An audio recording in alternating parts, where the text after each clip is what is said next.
Last year, Spot Bikes, the boutique brand out of Golden, Colorado, debuted two new cross-country bikes at Sea Otter, the Ryve 100 and Ryve 115. Both are cross-country bikes, the Ryve with 100 millimeters of travel and the 115 with obviously a little bit more. Both of the Ryves get a dosing of modern cross-country bike suspension kinematics and geometry. The Ryve 100 is a no-nonsense cross-country race bike with its sights set on the Leadville 100 and other endurance-heavy events. The front travel is matched with a 100mm Fox 32 step-cast fork and other XC accents like Stance crest wheels, SRAM level brakes, NV M6 handlebars, and 2.25-inch wide Schwalbe tires front and rear. The differences on the Ryve 115 make the bike more adept at everyday trail use. There's over an additional half-inch of rear travel with a 120mm Fox 34 step-cast fork up front. The tire choice is still on the lighter side, but with a 2.35-inch with Schwalbe knobby nick up front. Geometry is more aggressive with a 75-degree seat tube angle and a 67.4-degree head tube angle, neither of which is unreasonable for a 120mm trail bike these days.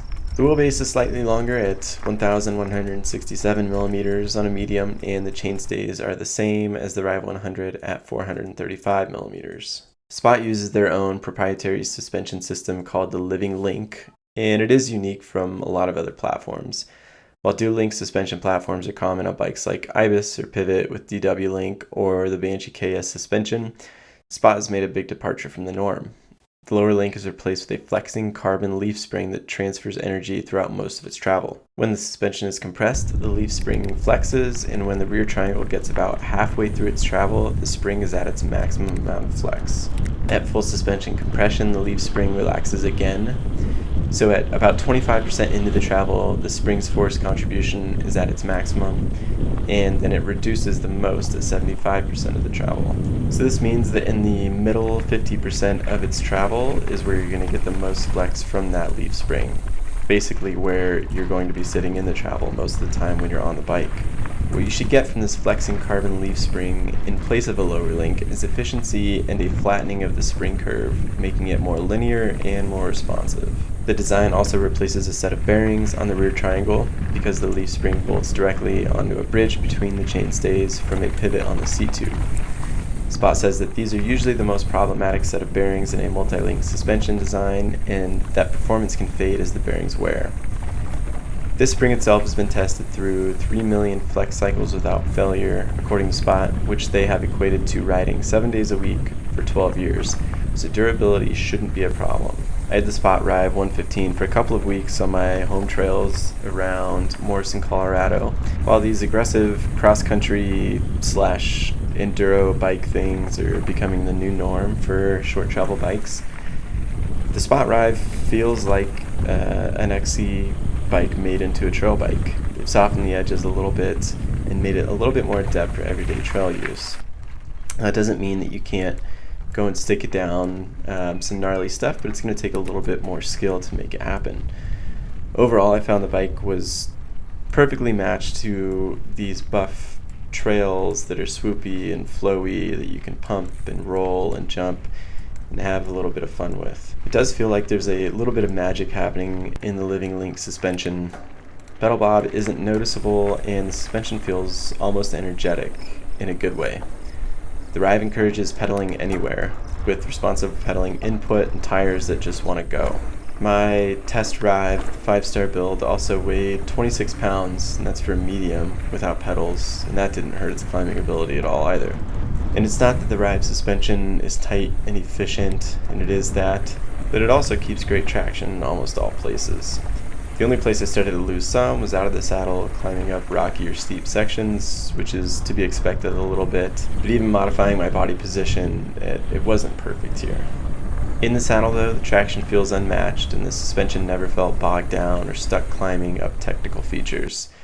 It feels like the opposite, and that springy thingy Spot is talking about feels like it's hard at work, almost helping build momentum to get the rear wheel over obstacles. All in all, I have to say that the Spot Ryve 115 was one of the best climbing bikes I've ever ridden. It's efficient, it sits high in its travel, you get great traction everywhere, it's light, and the geometry is spot on. Pointed downhill, we have to keep the Ryve 115's intentions in mind. Every bike has its trade-offs, and with the Ryve 115's excellent climbing ability, you're trading off some descending capability. Chunky, repetitive rock gardens start to push back, and quickly you're reminded that the narrow tire choice is not necessarily an advantage when it comes to dusty trails. This isn't a bike that lets you go out of your comfort zone descending. The Ryve 115 lets you know that you need to keep your limits in mind and be a little bit smarter when you're descending. That being said, the Ryve still has some personality to match its motivation.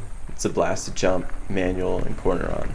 Except for some creaking coming from the press fit bottom bracket, I didn't run into any issues with the bike or the components during the few weeks I had the Ryve. The tire setup was again more on the narrow side than I've ridden in a while. It doesn't feel out of place on the Ryve 115, but a touch wider probably wouldn't hurt either.